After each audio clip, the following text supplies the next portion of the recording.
Welcome to Pegwarmers. I'm Kevin, and I'm here to talk about toys. I've got Mike Breaux with me here. You didn't mention me first. You didn't mention Al first. Al first don't want to talk about, I know toys too. Shut up, Al. I know about toys. Hey, guys, how you doing? It's the Bro Show here, hanging out with Kevin again. We're actually at the radio station recording an episode of Retro Talk, all about the guests for RetroCon this year, 2025. So we're doing sort of a behind-the-scenes of Retro Talk radio show with Retro Rose, as well as an episode of Pegwarmers here, promoting all the guests that are going to be at RetroCon in September. It's a lot of fun to talk about all the guests that are coming out. Kevin's been announcing them pretty cool. He's all right at the radio station. I think he does better on his own. No, I'm kidding. He does a great job. We're having a lot of fun. It's great to have him back on the set here for Retro Talk. So Rose and Mike put out an episode every week of Retro Talk. Sometimes it's live, most times it's pre-recorded. I've been a guest on a few episodes, and this week, or the week that we're filming this episode of Pegwarmers, we're recording a couple episodes ahead of time. Yeah, it's a lot of fun. We do a lot of taping and whatnot here. We do set up all the microphones, and everybody talks, but nobody has anything interesting to say. Whoop, there's a microphone. There we go. Now we feel like we're on the radio. Now we're on the radio. Hey, wait a second. I need to eat that. That looks like a... There we go. Okay, good boy, Alf. Good boy.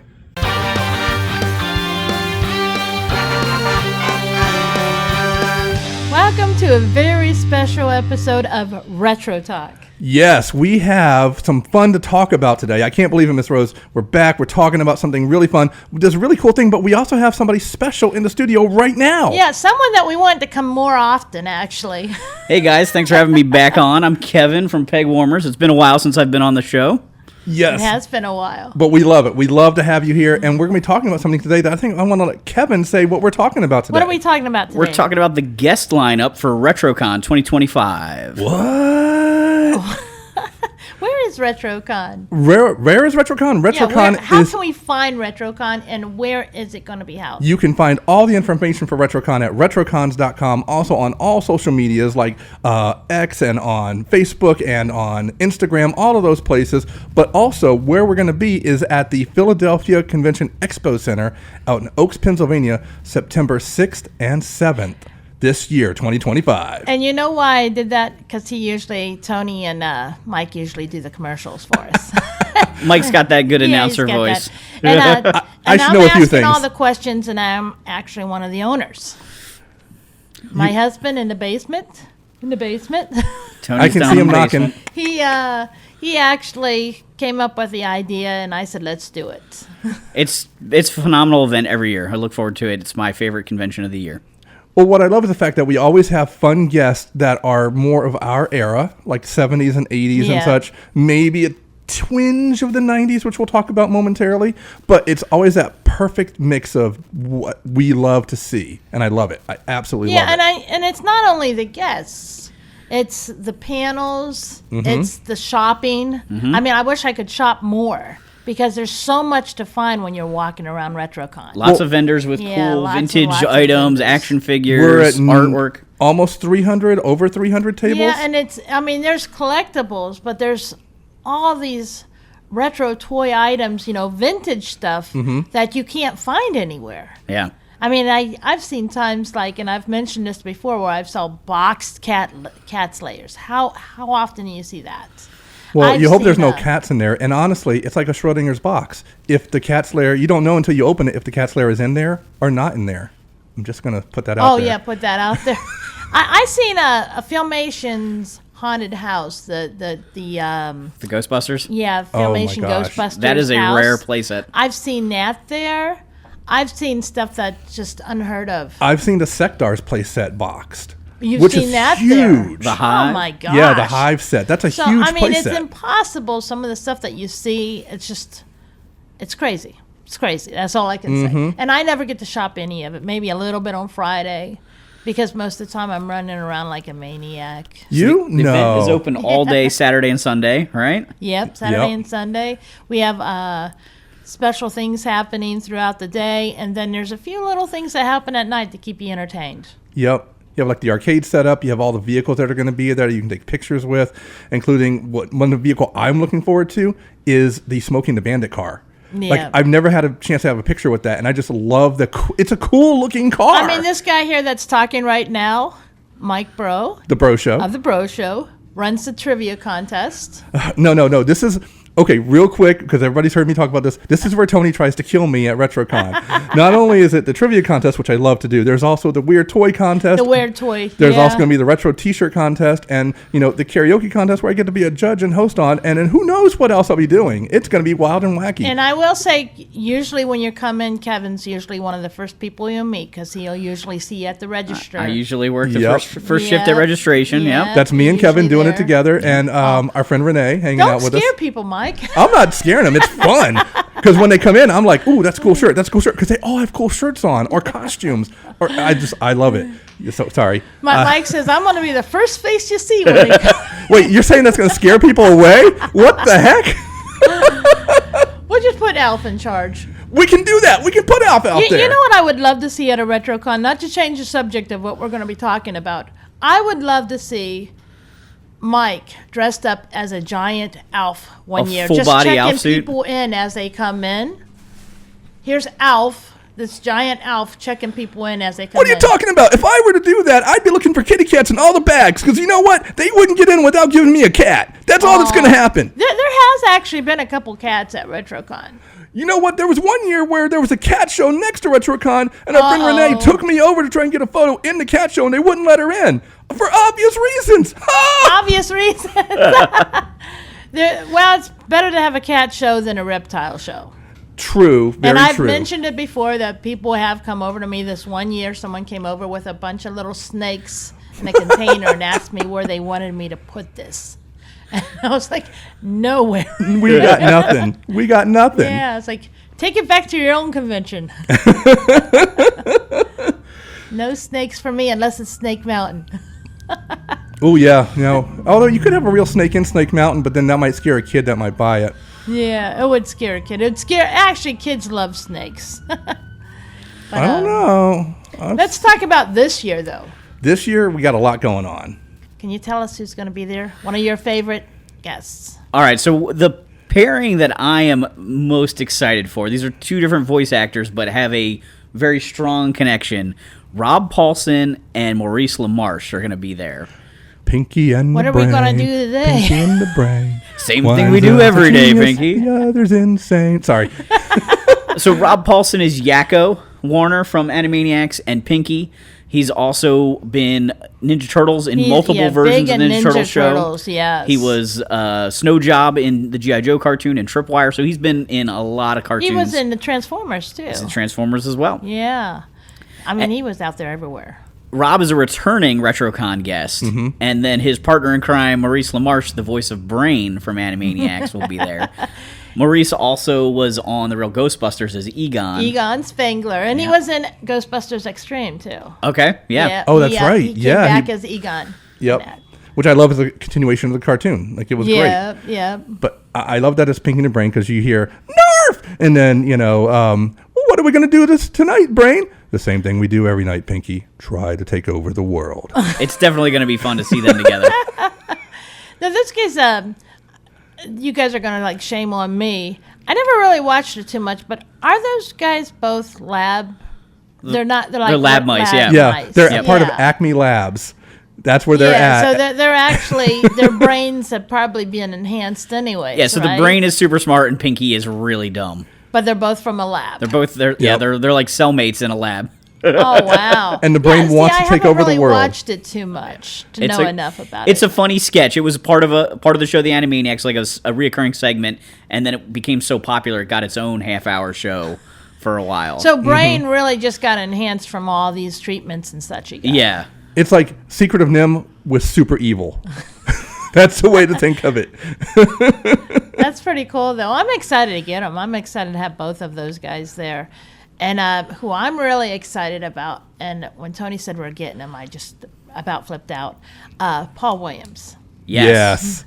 I mean, he not only did a lot of stuff with the Muppets, he was on Smokey and the Bandit, and I am a huge Planet of the Apes fan. Yes. So he was Virgil on Planet of the Apes. Well, there was that famous interview he did on Johnny Carson. Isn't he that left the wild? set and just went right to the show and was That in is so full wild. Zaya. I watched that several times. He is such a trip. I can't wait. He's so cool, and Honestly, if we could, somehow, and I'm putting this out there in the universe, I would love to have a random sing-along where people just start bursting out into Rainbow Connection at RetroCon while he's signing or doing something, or at a panel or something like that. I think that would make it perfect. I'm putting it out in the universe now. Yeah, we've been saying that it'd be amazing if we all just started singing Rainbow Connection at some point. I think there'd be not a dry eye in the house when that happened. Unfortunately, I usually miss all of it because I'm usually working somewhere.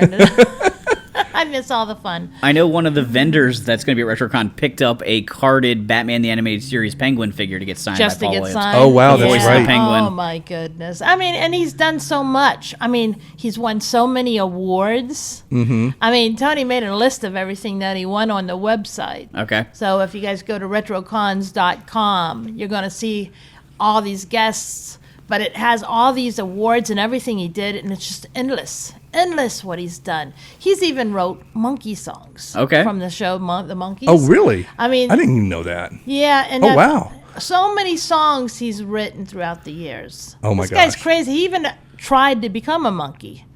I could see that. Yeah, this is what Jody told me, that one of my friends, big monkey fan. Okay. She's actually going to be bringing Paul to the show. She said that he wrote monkey songs That's crazy. and Wow. tried to become a monkey. Wow, that's Yeah, cool. so- I love it. I love So this. much history. I mean, this is like decades, 60s, 70s, 80s, 90s. This guy, Everything. Yeah. everything you can He think of. keeps It's on going. insane. Let's be fair. But to break up for a minute to have some songs here, let's start off with Rainbow Connection, written by Paul Williams. And welcome back to 98.5 The Phoenix, here with Retro Talk with Miss Rose. Hello. Retro Rose. We've got Kevin from Hello. Pegwarmers and myself, The Bro Show here, talking about RetroCon. That's going to be happening out in Oaks, Pennsylvania, September 6th and 7th, 2025. What are we talking about, guys? We're talking about RetroCon. RetroCon? And RetroCon what about RetroCon? 2025. Actually, we were talking about Paul Williams just a few minutes ago, now that we're back from the swamp. Yeah. Kermit's so sweet. He's such a sweet guy. Do, do, do, I don't do, enjoy do, his do, do, appetizers, though. I'm not a fly person. do, do, do, do, do, do, do. But Why are you were just asking a few minutes while we were off camera if he was on the Muppet Show. Right. And he was. Okay. They actually had him star in it, and this was the first season of the Muppets. He was in it. And he sings this song, the song that he written, If I Could Time in a Bottle. How's that? Oh. The lyrics go to that? yeah. But, no, it wasn't that one. It was Old Fashioned Love Song. That's what it was. But he wrote a lot of songs. He actually, I was looking this up, and this is me being a cheat, looking it up online. You know what? There's so much retro out there. We sometimes have to go look to remember we have ourselves to because look, we're but getting this older. is actually from the There's some RetroCon neurons page. aren't firing anymore. He did sing just an old-fashioned love song playing on the radio. And you got to listen to my singing. So It's better than mine. He was on the Muppet Show. Okay. And this little Muppet comes out of an old-fashioned radio as he's singing. Looks just like him. Nice. And they're his backup singers. Okay. That's They're in awesome. it. And it's awesome. It's actually an awesome episode. But I was looking it up, and he actually did some of the Carpenter songs. All Rainy right. Day That and makes Mondays, sense. We've Only Just Begun. No, we didn't. Yeah, that's actually We've no, only we did. just begun. These are songs that he sung. So I'm not sung, but wrote. Yeah. He wrote those for the Carpenters, and he wrote for the Monkees. I mean, this guy's insane. Some of the stuff he's done. That's really cool. I can't even put We it need to all get some in. gold records for him to sign at RetroCon. That's what we need to do. Yeah, we do. I honestly, if I had a Kermit the Frog, I'd probably have him sign it. Well, now, not for nothing, there are some new Kermit things coming out later this year, so I'm just putting it out I there. mean, because we wouldn't have Rainbow Connection without him. We wouldn't have, and I'm sure he was paid to write these songs. Mm-hmm. And Moving Right Along, that was by him. Okay. Really? Yeah, that was by him. Moving right along. There's a lot of the But Muppet loose songs. and If you look it fancy up, free. I think he did wrote most of the songs for the Muppet movie. That That's makes awesome. sense. Yeah, so if people don't know the Muppets, yeah, I mean most of us have watched that. Of course. Yeah. I really want to switch over to some of the other actors that we're getting this year. All right. Kevin, you want to announce them since you're our special guest today? I'm pretty excited. Austin St. John is coming, the original Red Power Ranger from Mighty Morphin Power Rangers. Do do do do do do. Go go Power Rangers. We actually had a friend that sets up at RetroCon all the time that said something about maybe getting 50 items signed. What? Wow. He's going to ask if he can just have maybe a few minutes signed. Okay. Where it's not holding up the line. Yeah. But 50 Austin St. Wow. John items signed. That's pretty cool. It's crazy. So I guess he's going to be pretty popular in some parts. So now Yeah. the question is, when he comes into the show, into the building and everything, is he going to walk in or is he going to transport in? Teleport. Teleport, yeah. Teleport in. And if he says it's Morphin time, will he put on the red suit? You know, I just want to see You it. know, I've seen pictures of him at conventions where he actually does the morphin time thing. And Yeah, a lot of times the Ranger actors will bring a helmet or a morpher with them. yeah, and and I'm pose with sure they fans, bring stuff their like that. watches and Yeah. everything. So, I mean, it's fun that they actually get into what they're doing. Yep. And they love the fans. You know, they're just big into the fans. They're big into what's going on. And I'm getting my bubblegum, Power Ranger bubblegum signed. Nice. I got a couple things, actually. I got a Power Rangers live, you know, like it was a live show. Yeah, yeah. Oh, I I've remember got, that. it looks like a lightsaber. Okay. But it's it says Power Rangers Live on it. I had him sign the 8-inch Power Ranger figure from the original toy line in the triangular shaped box. Oh, Okay. yeah. But I'm tempted to bring my head flipper Red Ranger this year to get signed Ooh. because Oh, that's it's cool. another classic piece of Power Ranger merchandise. Yep. I mean, and what's cool about it, as we talk about the event and everything, the three of us actually are RetroCon family. Yes. I mean, so it's not just, it's our event. It's Right. our baby. And so, I we- mean, even though we've seen him at other events, this is one reason why I get so excited. Yeah. And he's coming to It's our our baby. show. He's coming in our house to hang out Yeah. with us. And I have to put out there, he's not just the Red Ranger. He's true. also what other Ranger Kevin would know. He was the Gold Ranger on Zeo. Oh, right. wow. So he was on for the first couple seasons of Mighty Morphin. Then his character and two other characters left to go to a peace conference. There was really some contract disputes, and they left the show. But he did always come back when they asked him to. So he filled in for the Gold Ranger. They weren't really sure who was going to play the part. They sort of set up a mystery, and you weren't sure who was going to be the Gold Ranger in Zeo. And it ended up being his character Jason came back. Then his character was also a villain. He was like under a spell and was a villain in Turbo, a Power Ranger movie. Oh, wow. And then he's come back to do a couple other episodes, Forever Red, which brought back all of the Red Rangers at the time during Wild Force. I have to say, Oh, I wow. love that episode. It's an awesome episode. And then he also was in an episode of a pretty recent season of Beast Morphers, where, again, he returned as Jason to kind of lead a team of multi-season characters. Now, to- you're wearing a T-shirt, so you knew a lot about Yeah, I got a Power Megazord Rangers, shirt right? on today. I love Power Rangers. All right, so you guys are probably more educated than me. When Power Rangers first came out, I was already working a full-time job. Right. I was in, sounds old, but I was already in my 20s. So I bought all of them, you know, thinking they were going to be worth money. And after a while, I kind of got rid of them. But I bought all of them at the time, was buying the soaps, buying anything I could find that was Power Rangers. And so I didn't really watch the show. Right. I just liked them and said, hey, this reminds me of Voltron a little bit. Yeah. And I said, it's kind of cool, you know. So I would see it once in a while come on, but I never really watched it. So I'm really going to ask you a few questions about him. Okay. Did they actually do their own stunts? Did they know martial arts? Many of them did. Yeah. Some of them were gymnasts. Some of them were martial artists. Austin St. John is actually a martial artist. He did a lot of fighting scenes, mostly out of the suit. A lot of times when they're in the Ranger suits, it's either Japanese footage or stunt actors. But there are civilian fights in every episode. And he has a funny quote one time where he did actually get to do a stunt in the scene. And he was told by the stunt guy, this helmet costs thousands of dollars. Do not mess it up. Now, when you say some of it's Japanese footage, did the show originate from there, or did they just have their own show? So there's a series called Super Sentai in Japan, and it is very much a live-action Voltron or a live-action like Ultraman type show.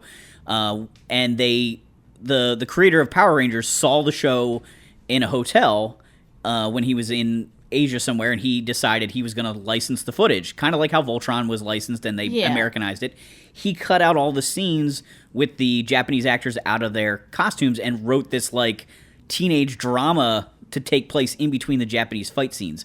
But by reusing the special effects from Japan, it brought the cost of the show down. So when you watch it, a lot of times it could be footage from that. It jumps back and forth a lot. Now, you can kind of tell. How many seasons was the Japanese? Was it the whole run and the movies and everything? Or was it one of those things where he just based it off that for a little bit and then he created his own altogether? The movies are original and don't use Japanese footage, but every season of the TV show has used at least some Japanese footage. Has it? Slowly, less and less. The final season, because the show's on hiatus right now, but the final season, Cosmic Fury used only a few minutes of Japanese footage, basically just the Zords, the big robots. And how old is that Japanese series? And how long did it run? It's still running. The Japanese show. Oh, is it they still haven't turned every season of Super Sentai into Power Rangers, but a lot of them. A lot of times the Japanese audience thinks it's weird that the Rangers we love the most, the Mighty Morphin Rangers, it's the 12th season to them. Yeah. So they don't think it's a big deal, but it was the first season to us. So the American audience is like in love with those costumes and those characters. So you're saying that the first season over here in the 1990s was actually their 12th season? It was footage from their 12th season in Japan. Oh, wow. Yeah, and it wasn't the season the creator watched. He just ordered footage, and they just and what year? So what would that make that first came out? It was 93 that it came out, so it was probably filmed in 91 or 92 in Japan. Oh, really? You know what I mean? That was when it was first filmed. Yeah. Okay. Wow, that's crazy. Yep. Though. See, I remember 93 because I was at KB Toys selling the first wave of Power Rangers toys. I was there. I think I've told a story about the two mothers fighting over a Dragon Zord in the store. So, yeah, I've seen it. I was there for that sort of craze right there. And oh, my Lord. I definitely fond memories. Yeah, and so Austin being the leader of that first team, he often ends up on lists of the best Red Ranger ever or one of the best Power Rangers ever. So, he's super popular, and I think the fans are going to be really excited to get a chance to meet him. I think it's going to be fun. I think we're going to see Power Rangers running around. Yeah. I think this is our first Power Ranger at RetroCon, too, if I'm not mistaken. So I think our first official Power Ranger. I think it's our first official Power Ranger at RetroCon. We've seen costumes of them. Yes. Yeah, so the Knight Rider historians are going to be there again at RetroCon, and this time they're bringing up the backup to the hero car. Is their plan. This is a car seen in the title sequence of the show. When it first comes on, yeah. When the title comes up and it says Knight Rider, that's the car they're hoping to bring to the show. It was used in Season 1, like I said, as a backup to the hero. And then in Season 2, it was the interior dash shots. All of those were shot in this particular car. So this car's been on TV. You've seen it if you've watched the show, and that's pretty amazing. So we can sit where David Hasselhoff has sat and get his essence as we sit in the car and be like, Kit, I need to get somewhere fast. Turbo boost all the way there. And he can do it. You know what? I'll tell you what. Knight Riders historian guys are pretty cool. I've watched some of their YouTube videos with Tony. And they had a car recently on there that was given to David Hasselhoff. And from what I understand, his wife got one too. Am I right, Tony? They call it the Hasselhoff car. Wow. What? And it was based off of, of course, the Knight Rider car. It's a stock Trans Am, but it was actually his car. Okay, that's cool. He had it for That's several awesome. years, and they had it on there. And just the little things that they show on that, like they were restoring this truck, that was from the show and everything. Yeah. It's entertaining. It's entertaining to listen to what they have to say and everything. That show had It's to a have fun sold a show. lot of cars. Yeah. Oh, yeah. It so Weekly many different commercial. ones. And of course, they give this one to David, Right. his wife. Yeah. Yeah. Well, apparently, Trans Am told them, please stop calling it Trans Am because they're so bogged down with orders. Oh, Oh. yeah. And you don't see the Trans Am logo on it past the pilot episode even. You see a little bit of the logo on the back end where the backlights are during the first few shots. So they were but then it's complaining gone. they were making too many sales. So they stopped referring to I it think by that's car a bad brand. thing, though. But I guess if their factories can't keep up, it's Yep. like That's too many insane. cars. You got to wonder, though, do people walk into car dealers and say, I want the turbo boost option. I need that right now. Or I want the red light scanner option. And they're like, we don't do that. Yeah, without the blinking lights, it's a no-go for me. Yeah, you got to have the light at least. The Cylon scanner.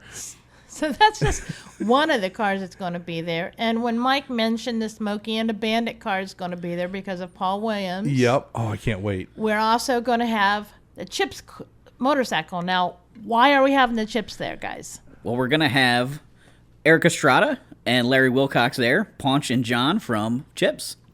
So they got to have their motorcycle. Gotta have a motorcycle. Hold on, I gotta do the music. Do do do do do do do do do do do do do do do. And this is honest true. On the show, they stop puffing stuff. Oh yeah, they do. They actually stop do. puffing Yeah. stuff. That's a fever dream episode. Yeah, that's actually a crazy episode. And not a lot of people know of it, but have you ever watched Chips 1999? The comedy movie? The movie that came Yeah. out. Well, no, not the comedy movie. There was one where they came back. Oh, gotcha. Like a Yeah, follow-up. it's like a follow-up from what they're doing in 1999. Was it better than Knight Rider 2000? Just tell me it's better than Knight Rider 2000 because anything's better than Knight Rider 2000, right? I think it was pretty Okay, good. I think it was a good. I enjoyed watching it. Okay. And John actually becomes sergeant by then. Wow. 20 Yeah, years. he's a sergeant, and I mean, he probably deserved the it from- captain. Tony. Oh, okay, says okay, captain makes more sense. He's definitely a higher ranked officer. Probably deserved a promotion by then. Yeah, and Yep. Punch is just coming back. He was clowning around for a while, had a kid and everything. So I mean, it's really an interesting movie. Okay. I've actually always liked that with those older programs like the $6 Million Man and Chips and things like that, where they did these "what are they doing years later" kind of movies. Yeah, It's and fun that's to what revisit. it was like years later. They did that with Dukes of Hazzard too, I think. They Yeah. did that with the Dukes. Yeah, and it's fun when they do those. Mayberry. Oh yeah. They did that with the Andy Griffith Show. They did the same thing. Mm-hmm. I don't remember that one. I'll have to watch that one. Yep, they all got married finally. Oh wow! And that's one thing that in the series they never let Punch and John get married, but in 1999, so John is married and Punch has been married, and he has a kid, but his wife passed away. Okay. So they both got married at some point, but in the series, if they got married, their love would somehow die at some point. There's actually, you wouldn't think about it from a family-run show, but there is a lot of episodes where there's someone that dies. Yeah. Like there was this episode we were watching where there's this car pile up, and I think it's Bonnie that's driving. Someone from this series, one of their cop friends, I can't remember her name right now. She crashes, and they think that she's the cause of this pile up, but like 7 or 8 people die in that episode. Oh my It builds God. a lot of drama that way. Yeah, and it's like I don't remember that as a kid, all Right. the violence, but I guess there was, there was. It was sanitized violence. violence. It was similar to what you might see on like a TJ Hooker or something like that, where there's a lot that goes on, but nobody gets really hurt or killed, or if they do, it's off screen, kind of like A-Team. Police officers that never draw a pistol, Yeah, Wasn't exactly. there was a pretty. Tony was watching it with me. I think there was a pretty big explosion at one point. Though one of the cars went underneath a truck and Oh my gosh. big explosion and everything. And I was like, wow, why don't I remember this as a kid? Well, didn't they also film on like the same strip of road over and over again? If you really watch the series, you can see that it's almost always the I'm same. sure they did. I'm sure they makes used sense. a lot of Yeah. the same. Can you imagine shutting that down just to film, Chips, and people are like, I got to get to work. What? Oh, wait, there's Eric Estrada. Do you think it's like an unfinished section of highway or something like that? Maybe. Yeah. I mean, really could be it. I mean, the you're in time, yeah. California, so to reference our previous segment, the Power Rangers seem to always fight in the same quarry. Like, they just use the same location. But it's definitely a fun idea, a fun event idea, and I do know that we're going to have some things going on with them, not only for photo shoots, a panel that's going to happen, and getting your autographs, but they're going to have we're setting it up. It's going to be on the website. There's going to be a Chips and Dip special event That's where they're gonna be going cool. to have it like on Saturday evening after the show ends. So if you buy a ticket for that, it'll show it on the website. But it's going to be aside from the event. Just look it up. It's Little going to be on the Info to come. retrocons.com. Little after hours programming. Yeah, to and keep, they're keep going the to event going. have an episode running, and the guys are going to talk about it. Nice. Talk about what it was like to film that. They're going to get pictures again with people, and you can have some chips. Oh my with gosh. your, Very cool. Can you get a chip signed by one of the Chips is my question. You're going to be the one asking, so... You're going to shellac it afterwards, it's going to get stale. Yeah, exactly. Yeah.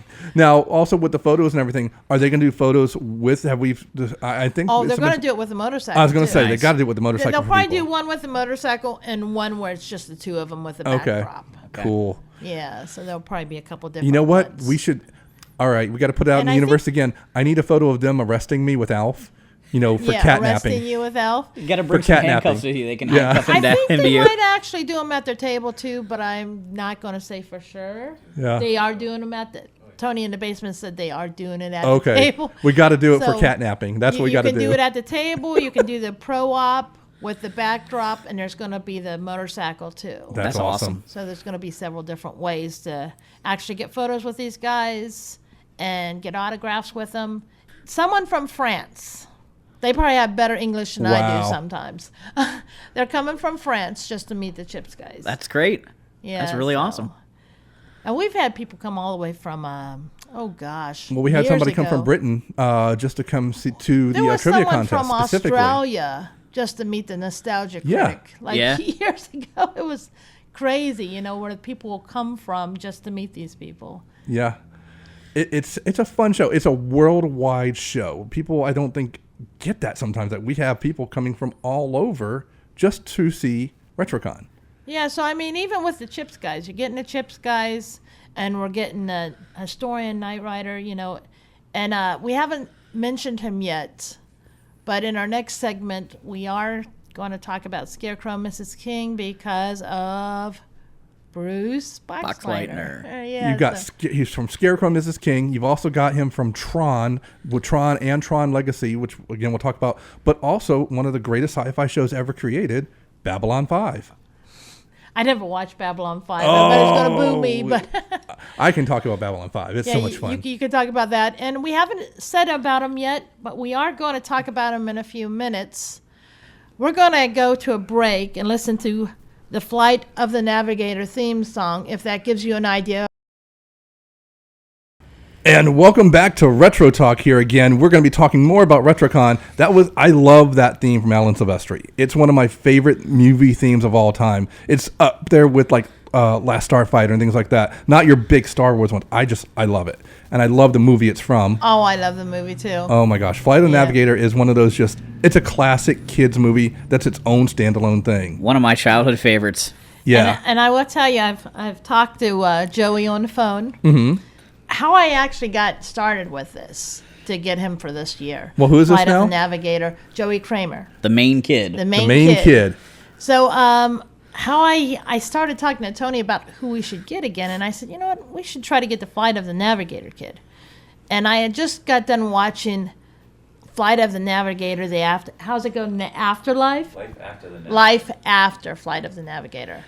So it touches base a lot on Joey Kramer and what he's been up to and what he went through after Flight of the Navigator.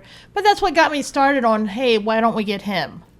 And I contacted those guys because I looked online, there was no real contact for Joey. Okay. And I contacted the lady that wrote that and had that filmed. And she connected me with Joey. Oh, wow. So I've actually just been talking for the last several months over email with Joey. He's a little slow about emailing back sometimes, but he and I have been chatting back and forth. That's awesome. And at one That's point, cool. I got him on the phone not too long ago talking about flights and everything. And we talked about the first thing I talked about was when he went to NASA. Yeah. Oh, and wow. all those toys All that the were on the toys. bed. Oh my gosh, And yes. he says, you know what? He says, that's the first thing anybody ever brings up with me when we're talking about it. Because he says, that was an awesome scene. I come in there, and all these toys are laid out in front of me. And it's a favorite scene of mine. Yeah, it's like G.I. Joe, Transformers, I think He-Man's, it's like Yeah, random, everything you all could these want. toys All the on big his brands are bed. represented there. Yep. And of course, his character doesn't really pay attention to him because he's like, I'm more concerned about his parents and everything. He's in peril in the moment, but it was like Yeah. amazing as a kid. Be like, I would get abducted by NASA if I got all those He toys. says that's one of the first things whenever he does, and he hasn't done too many events. He's only done like mainly overseas if he does something. I think he might have done one in Texas before his mom died like a few years back. Okay. But he hasn't really done events. He's very, very new to going to conventions. Okay. And he dresses up as the character. Nice. He actually wears the hat, Okay. the NASA hat. He wears the striped shirt. He brings his little character, and I can't think of it. Joe, what is his character's name, Tony? The Puck Marin. Yeah, the Puck Oh Marin. yeah, the Yeah. little Yeah, creature. he brings that with him. Nice. Because someone made him a customized Oh one. wow. I love when he starts to figure out how to fly the ship and they're playing the Beach Boys music Yes. and he's Yeah. like going down the highway. And that was Paul Rubin that did that, right? Right, the voice He of was the an ship. uncredited Yeah. voice for the ship itself. Yeah, Pee-wee's voice. Yep. It wasn't really Pee-wee, but everybody called him Pee-wee Herman. Yeah. Yep. I was watching a documentary. We on knew him him more as recently, Pee Wee too. Herman in that moment in time than we did as Paul Rubin. Yeah, He was so- avoiding public appearances at that point. So Joey says, whenever I talk to him on the phone, he's very down to earth, and he's very excited because he says he really loves it when fans talk to him. I mean, that's more what he's Aw. gung-ho about. He Yeah. wants to talk to the fans. He's coming home. He's coming to the Yeah. best home for And him. he's so down to earth. I told him that whenever he first gets in there on Friday, I just want to bring him over to the convention center and meet all of you guys and Aw. say hi, and know, hey, you're amongst friends and everything. I'm bringing my DVD to get signed. Yeah, because he's Yep. he doesn't want to, in a way, he wants to meet the fans, but he just wants to be normal like everyone else. And that was a big issue. If you ever watched that, The Afterlife After Flight of the Navigator, it was pretty tough for him. He couldn't go back to school without being bullied. It's a tough thing being a kid actor. That's You know, sad. it's- I can't even imagine that. He was bullied a lot. just because he was in a movie. Yeah, and it caused a lot of stress. And as many kids, I think he got into drinking a little bit after a while because he got so depressed because he couldn't be a normal person. We've seen that over and over again. You Jake know. Lloyd that played the young Anakin Skywalker, Yeah. and And now, if you watch the video, if you ever watch the After Flight of the Navigator, which I highly recommend, it actually says, hey, this kid's been through a lot, you Yeah. know, and you do. Once you become famous, you can't be normal again. And he wanted to be a normal kid, and they wouldn't let him. I mean, it's a shame. Yeah. He was bullied so much in school after Well, that. he'll be and you among think that he would friends. be liked. Yeah. You think that he would be liked, and it was unfortunately, completely the jealousy turns into the opposite with a lot of kids. Yeah, It's a shame. He couldn't even be a normal kid after that. And Well- it was actually, he was just doing commercials, and when they found him, he was just a nobody at the time when they had him come in. Right. And his mom was like, "Why not? Why not let him try it?" And he enjoyed it. Yeah. I'm sure he enjoyed the filming Yeah. a lot, but it just the after, was tough for him. Right. Well, we'll show him the love at RetroCon and make sure he knows that he's in a I'm good excited spot. to have him. Yeah. He wants to hang out with us. He actually, and you guys know how we have our dinner party afterwards? Yeah. He actually wants to join us for that. Nice. Oh yeah. Hang out with us at the dinner Oh, party. that'll be Very fun. cool. Yeah, so, and besides him, though, we haven't mentioned one of our biggest guests. Bruce Boxleitner. Yeah, we need to talk about him. Yeah, we've been waiting for him for a while, and I'll be honest, that's a big one for me and my wife. Like, we are super excited to see Bruce come in. Like, I've met him once before, only once, had him sign a DVD set for us, but she's a huge fan of Scarecrow and Mrs. King. I'm gonna have to sneak her over there with Yes. me. But he's awesome too. I mean, I haven't really met him in person, but I watch Scarecrow and Miss King all the time, and I'm a big Tron fan. So Yeah, when I got the DVD set signed for my wife, and he actually did a birthday video for her too, just a quick little happy birthday for her. He was so cool, and as I was talking to him about Scarecrow and Mrs. King, a couple other people at that time in the line were like, "What's that?" He goes, "Oh, it was such a fun show. I loved doing it. It was a fun spy show with a mom that would just fell into the spy world." I'm like, he loved this show so much. And they recently did another show where they actually got him to reunite with Kate Jackson. Oh, really? Briefly. And that would have been awesome. it was so cool to see because you could tell that there was no like disconnect from them at all. They missed each other so much. Aww. So I'm looking forward to that. But he's also, with Tron, when Tron Legacy, he was in those. He's, of course, Tron himself, right? Yes, he's Tron. Yep. And then, and Tron Legacy was in there a couple times. yep. And then, of course, a lot of sci-fi fans know him from Babylon 5, which was kind of at the same time they brought out DS9, and there's, that trepidation between fans sometimes that one stole ideas from the other, but they're both their own different shows. And he ended up playing the captain on the spaceship and then eventually the president of the whole, universe, essentially, which was really cool. And he was kind of, kick bleep on the show because he was Captain Sheridan. Like, he was awesome. So I can't wait. So, Mike, what franchise would you get something signed for? For me, I actually have a 25th anniversary DVD copy of Tron. Okay. That's like old school stuff. I'd probably get that signed for me. My wife, Jen, she will probably end up getting season 3 or 4 of the DVD set signed because that's when they started officially dating in the show. Mrs. King? Of Scarecrow and Mrs. King. Because that's when they officially started dating and everything. Yeah, they actually, it becomes somewhat of a romance. Yep. And I think for Tony and I know Tony dug out a Tron disc. He wants to get signed. Disc? All right. I think he's got a couple things Tron related. I remember, watching Tron, the Disney movie. Yeah. But if I remember him best from the 1980s, it was Scarecrow and Mrs. King. We never missed an episode, I should say. It was just a fun spy show, and it starts off with him meeting her at a train station when she's just trying to do something really quick, and he runs into her and goes, "Please give this box to the man in the little red hat." And then she's like, "What? Just go on the train, give this to the man in the little red hat." She goes in the train, and everybody's got a red hat. It's all Shriners and stuff, and they all have red hats. Everyone, she's like the one with the red hat. Yeah, exactly. And so she holds on to it, and she's like, "I got to contact him somehow." And then eventually, they just start doing their hijinks together, just random things. And he has to explain to her kids all the time and her mother why she's like off hours and out doing this and out, all the time making missing. up all these reasons of where she is and everything. An interesting, fun note about Scarecrow: the second season, the first 10 episodes, 6 or 7 of them are set overseas. Because that summer, they took the whole cast over and filmed several different episodes in advance that were not necessarily time sensitive, but just put them together so they could have overseas adventures with them.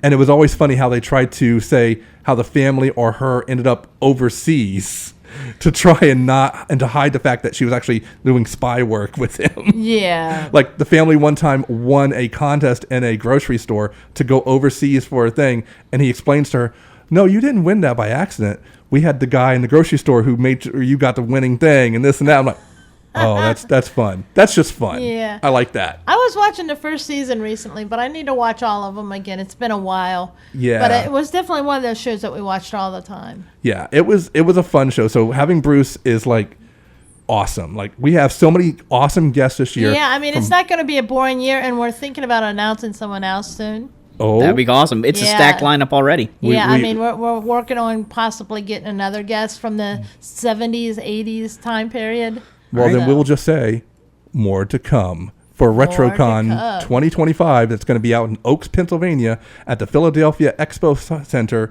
September 6th and 7th, where you can get all your information at retrocons.com, buy your tickets at retrocons.com, see more information about the Chips and Dip event that's going to be coming up soon, and just see all the different guests that we've got lined up. Yeah, and what's the website again, one more time? retrocons.com. That's where you can buy your tickets, and we're all going to be there. That's right. Yeah, I can't wait. Come hang out. Yeah. I think we're just about out of time, so can you play us out with another song, Mike? We'll see you next week. Next week, same bat time, same bat channel. We want to thank Kevin from Pegwarmers coming in.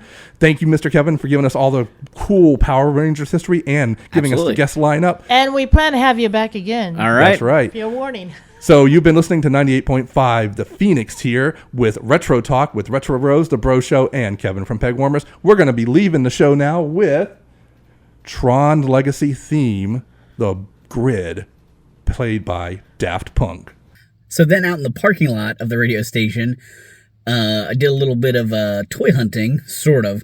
Tony had recently found a dark-skinned Grizzlor from Masters of the Universe. This is a pretty rare variant. Picked it up, and this was actually his second one, so he wanted to see whether this one was nicer than the one he got, and didn't really need a second, so I ended up picking this up off of my buddy Tony. All right, guys, I hope you enjoyed this episode of Pegwarmers. It was behind the scenes for Retro Talk on 98.5 The Phoenix, as well as the guest list for RetroCon. Make sure to hit the like button, tell YouTube this is quality content. If you want to support the channel further, consider joining us on Patreon. But most of all, thanks for hanging on the peg with me and Alf. Hey, come on, watch the show. It's awesome.